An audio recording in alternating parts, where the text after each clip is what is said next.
Hello दोस्तों, आपका स्वागत है हमारे चैनल पर।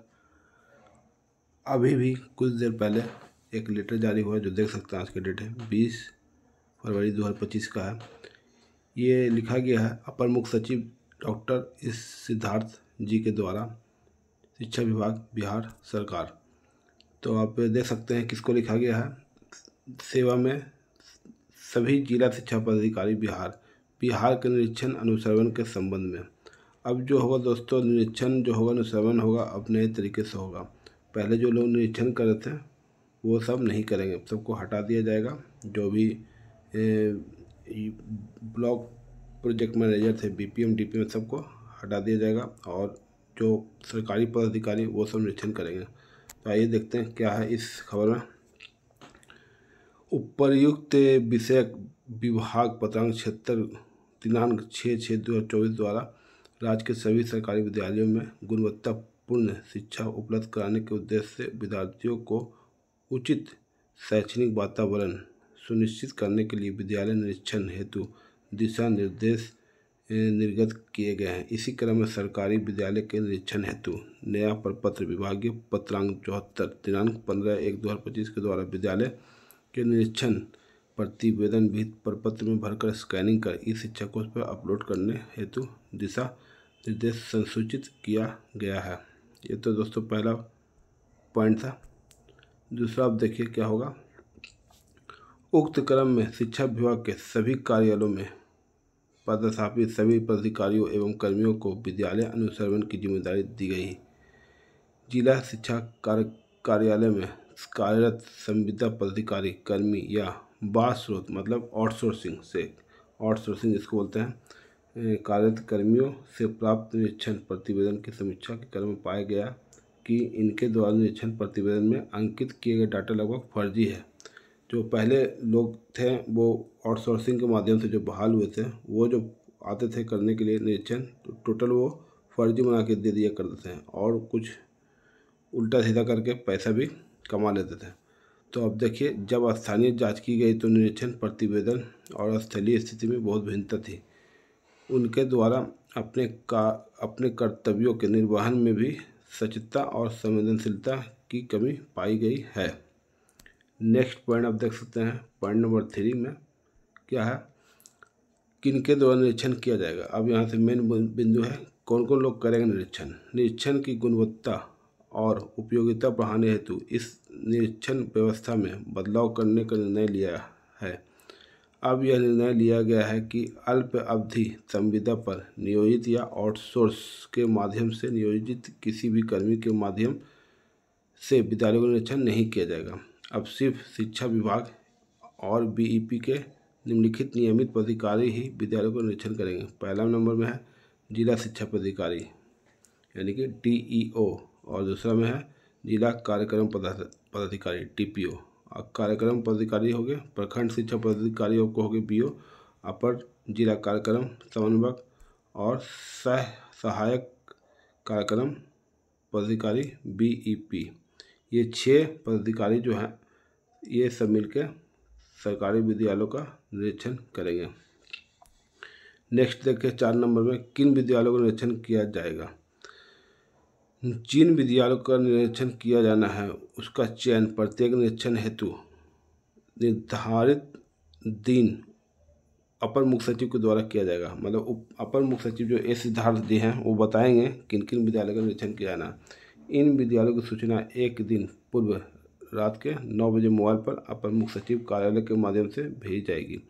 सूचना के आधार पर अगले दिन संबंधित पदाधिकारी विद्यालय निरीक्षण के लिए प्रस्थान करेंगे और विभागीय पत्रांक 76 दिनांक 6/6/2024 में दिए गए दिशा निर्देश के आलोक में निरीक्षण करेंगे और विद्यालय निरीक्षण से संबंधित प्रतिवेदन विभागीय पत्रांक 74 15/1/2025 के अनुसार ई शिक्षा कोश पोर्टल पर अपलोड करना सुनिश्चित करेंगे। नया प्रपत्र संलग्न है, कुछ इसमें एक फॉर्मेट दिया जाएगा, उसी फॉर्मेट को भर करके ई शिक्षा कोश के ऐप पर सभी पदाधिकारियों को डालना होगा। विद्यालयों के निरीक्षण की सूचना पूर्ण रूप से गोपनीय रखी जाएगी। निरीक्षण के दिन विद्यालय के किसी भी शिक्षक या शिक्षा विभाग के किसी भी पदाधिकारी कर्मी को बिना बताए विद्यालय की ओर प्रस्थान करेंगे और विद्यालय का निरीक्षण करेंगे। ये सभी निरीक्षण औचक होंगे और पूर्व सूचना के आधार पर नहीं होंगे। कहने मतलब हुआ कि अब जो निरीक्षण होगा वो अचानक से हो जाएगा, बिना कुछ बताए हुए। यदि किसी कारणवश यथा अस्वस्थता या अन्य कारण से संबंधित पदाधिकारी निरीक्षण नहीं कर पाए तो वे उसकी सूचना अपर मुख्य सचिव कार्यालय में इस व्यवस्था का संचालन करने वाले नोडल पदाधिकारी श्री अनिल कुमार, अपर सचिव शिक्षा विभाग को सुनिश्चित करेंगे और अपर मुख्य सचिव द्वारा कार्यालय पुनः किसी अन्य तिथि को निरीक्षण हेतु कोई अन्य विद्यालय आवंटित किया जाएगा जिसका वे निरीक्षण करेंगे। कहने मतलब कि अगर कोई पदाधिकारी अस्वस्थ हो गए, बीमार हो गया, अगर वो नहीं जा सके निरीक्षण करने के लिए तो फिर किन्हीं और को या किन्हीं दूसरे स्कूल में उनको भेजा जाएगा। सभी पदाधिकारियों को प्रत्येक माह कम से कम 25 विद्यालयों का औचक निरीक्षण करना। कहने मतलब है कि एक महीने में कम से कम 25 विद्यालय को निरीक्षण कर लेना। इसलिए निरीक्षण के कार्य को सभी पदाधिकारी गंभीरता से लेंगे एवं किसी परिस्थिति में निरीक्षण प्रतिवेदन फर्जी या भ्रामक पाए जाने पर संबंधित पदाधिकारियों पर आवश्यक अनुशासनिक कार्रवाई की जाएगी। कहने मतलब जो भी जानकारी दिया जाएगा वो फर्जी नहीं होगा, वो एक नंबर एकदम सही होना चाहिए। अगर गलत देते हैं जानकारी तो शिक्षा विभाग के द्वारा उन पर क्या होगा, कार्रवाई किया जाएगा। अतः इस प्रपत्र के निर्गत की तिथि से सभी बाह्य स्रोत के कर्मी, अल्प अवधि संविदा कर्मी को निरीक्षण कार्य से मुक्त किया जाता है। तो दोस्तों जैसा कहा गया कि 31 मार्च तक सभी को क्या किया जाएगा, मुक्त कर दिया जाएगा उनके पद से। साथ ही कंडिका 3 में वर्णित पदाधिकारियों को छोड़कर अन्य सभी पदाधिकारियों को निरीक्षण कार्य से मुक्त किया जाता है। तो विश्वास भाजन देखिए डॉक्टर एस सिद्धार्थ अपर मुख्य सचिव जो है, आज का डेट है 20/2/2025 का है और इसमें देख सकते हैं ये सभी का लेटर, ये सिग्नेचर है। फिर देखिए कैसा फॉर्मेट होगा, इंस्पेक्शन जो होगा, निरीक्षण जो होगा उसका फॉर्मेट कैसा होगा। यूडाइस कोड होगा, स्कूल का भरना, जिला भरना होगा, प्रखंड भरना होगा, विद्यालय का क्या नाम भरना होगा, पंचायत भरना होगा, फिर वर्ग भरना होगा, कहाँ से कहाँ तक कौन स्कूल में मतलब किस क्लास से क्लास तक चलता है, सेक्शन की कुल संख्या कितना वो भरना है। फिर आपका देखिए वर्ग कक्ष में कमरों की संख्या क्या है, अच्छी स्थिति में पूर्ण कितना है, खराब स्थिति में कितना है, अधूरा कैसे कितना है, स्वीकृत एवं निर्माणाधीन कितना है और ध्वस्त करने के लिए लंबित कितना है। फिर आप देखिए अन्य भवन की जानकारी देना होगा फॉर्मेट में। पूर्ण किए गए कमरे अच्छी स्थिति में कितना है, अब शौचालय क्या कितना, पुस्तकालय के बारे में, भंडार के बारे में है ना, कार्यालय के बारे में, ICT लैब के बारे में, प्रयोगशाला के बारे में और अन्य कमरे के बारे में।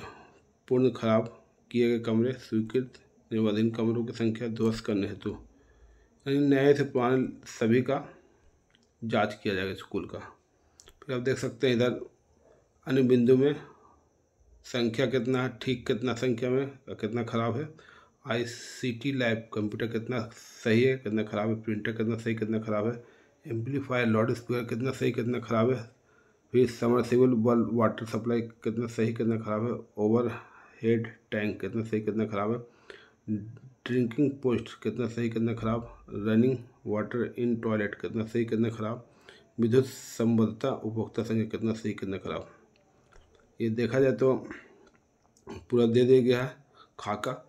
फिर कक्षा दिया गया है, कमरा की संख्या है ना, कितना कितना है, पहले कक्षा में कितना, बेंच डेस्क ठीक कितना है, ख़राब क्वालिटी कितना है, टूटे बेंच डेस्क कितना है, पहला क्लास, दूसरा क्लास, तीसरा क्लास, यानी 1 से 12 तक होगा, कितना चालू है कितना ख़राब है, कहाँ कहाँ पंखा है कहाँ पंखा नहीं है। ये सब जानकारी इस फॉर्मेट में भर करके शिक्षा विभाग पटना में जाके मतलब भर करके ई शिक्षा कोश ऐप पर स्कैन करके अपलोड करना होगा पदाधिकारी को जो निरीक्षण में आएंगे। अब देखिए अन्य निर्माण की स्थिति, जैसे 4 दीवारी पूर्ण हुआ कि नहीं, मौजूदा क्या है, टूटा हुआ कैसा है, फिर खेल का मैदान कैसा है, मतलब लंबाई गुनी चौड़ाई में बताना फीट में, खेल की सामग्रियों की संख्या, फुटबॉल कितना है, छोटी गेंद कितना है, बल्ला कितना है ना, वाद्य यंत्रों की संख्या क्या है, हारमोनियम तबला, ये सब म्यूजिक इंस्ट्रूमेंट जो बोलते हैं। फिर मध्य भोजन में जो सामान है, भंडार में चावल कितना है, प्लेट संख्या कितना है, गिलास का संख्या क्या, जग का संख्या क्या, दरी संख्या कितना, रसोई घर में स्टोव चूल्हा सिलेंडर की संख्या क्या, फल दिया जाता कि नहीं, अंडा दिया जाता कि नहीं, क्या भोजन गुणवत्ता एवं छात्रों की संख्या सभी शिक्षकों से सत्यापित किया जा रहा है या नहीं, यदि नहीं तो अलग से प्रतिवेदन संलग्न करें। मतलब जो भी भोजन की गुणवत्ता होगा और छात्रों की संख्या होगा सभी को शिक्षक मिलकर इस पर सत्यापित करेंगे और कंफर्म करेंगे कि सब सही है।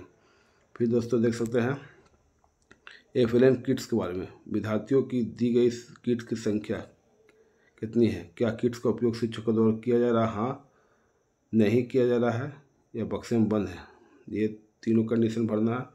और पुस्तकालय है तो अलग कमरा उसका है कि नहीं, अलमारी की संख्या क्या है, टेबल की संख्या क्या है, कुर्सी की संख्या क्या है और किताबों की संख्या क्या है, ये सब पुस्तकालय संबंधित है। और फिर देखिए यहाँ लास्ट में अब कहा विद्यालय की उपस्थिति, नामांकित कितने हैं, उपस्थित कितना है, यूनिफॉर्म में कितने हैं, बिना यूनिफॉर्म के कितने हैं, परीक्षा देने वाले विद्यार्थियों की संख्या क्या है, 1 2 से लेकर 12 तक टोटल बच्चों की संख्या बताना, जहाँ पे प्राइमरी तक, मिडिल वहाँ मिडिल तक, जहाँ 9 10 है, हाई स्कूल +2 वहाँ तक का बताना होगा ये फॉर्मेट भर के। और शिक्षक विवरणी बताना है, शिक्षक का बारे में डिटेल देना है, क्षमता कितना है, पदस्थापित कितना है, वहाँ कितना पोस्टिंग है टीचर का, प्रतिनियुक्त अगर है तो वो जानकारी देना है, प्रतिनियुक्ति किसी दूसरे स्कूल में देना है, अन्य प्रतिनियुक्ति पर बताना है, उपस्थित है कितना, अनुपस्थित, प्रेजेंट कितना, एब्सेंट कितना बताना है। अब स्मार्ट वर्क के बारे में बताना है। फिर देखिए स्मार्ट क्लास, टेलीविज़न है तो कितना, मतलब टेलीविज़न काम कर रहा, कितना काम नहीं कर रहा बताना, इंटरनेट है तो काम कर रहा या नहीं कर रहा, वर्ग का मतलब क्लास वर्क होता कि नहीं होता, विषयवार नोटबुक है या नहीं, गृह वर्क बच्चों को होम वर्क टास्क घर पर दिया जाता है कि नहीं, जांचा जाता है कि नहीं, निरीक्षण की तिथि बताया जाना है, कब निरीक्षण किया गया, निरीक्षित पदाधिकारी किसने निरीक्षण किया, उसका नाम, पदनाम, यहाँ सिग्नेचर देना है। फिर उसका क्या मुख्यमंत्री परिभ्रमण योजना के अंतर्गत बच्चों को परिभ्रमण कराया गया कि नहीं, क्या विद्यालय का कोई कमरा जमीन अतिक्रमित है, अगर हाँ तो संक्षेप में अंकित करें। ये सब देखिए कोडवर्ड दिया गया है। तो दोस्तों देख सकते हैं आप पे यहाँ पे बहुत ही डिटेल में फॉर्मेट दिया गया है और ये सब भर करके पदाधिकारी को अपने मतलब कि स्कैन करके सबको डालना होगा बिहार के शिक्षा विभाग अपर मुख्य सचिव जी के पास, इस शिक्षा कोष पर अपलोड करना होगा। जो पहले जो नियोजन में थे वो सभी जो जांच करते थे उन लोग को अब सेवा समाप्त कर दिया गया है। अब जो भी होंगे सरकारी कर्मी ही होंगे स्कूल जांच करने के लिए, उनमें होंगे आपको जिला शिक्षा पदाधिकारी होंगे, फिर जिला कार्यक्रम पदाधिकारी होंगे, कार्यक्रम पदाधिकारी, फिर प्रखंड शिक्षा पदाधिकारी, अपर जिला कार्यक्रम समन्वयक और सहायक कार्यक्रम पदाधिकारी। ये सभी 6 जो होंगे इन सभी को दिया जाएगा स्कूल जांचने के लिए और ये सही सही भर करके वो बताएंगे। अगर गलत पाया गया तो इन सभी पर कार्रवाई भी हो सकती है। तो दोस्तों वीडियो देखने के लिए बहुत बहुत धन्यवाद और इसी तरह की अपडेट जानने के लिए मेरे वीडियो को लाइक शेयर और सब्सक्राइब कर दें और मिलते हैं फिर आगे किसी नई जानकारी के साथ। तब तक के लिए thank you very much video देखने के लिए, धन्यवाद।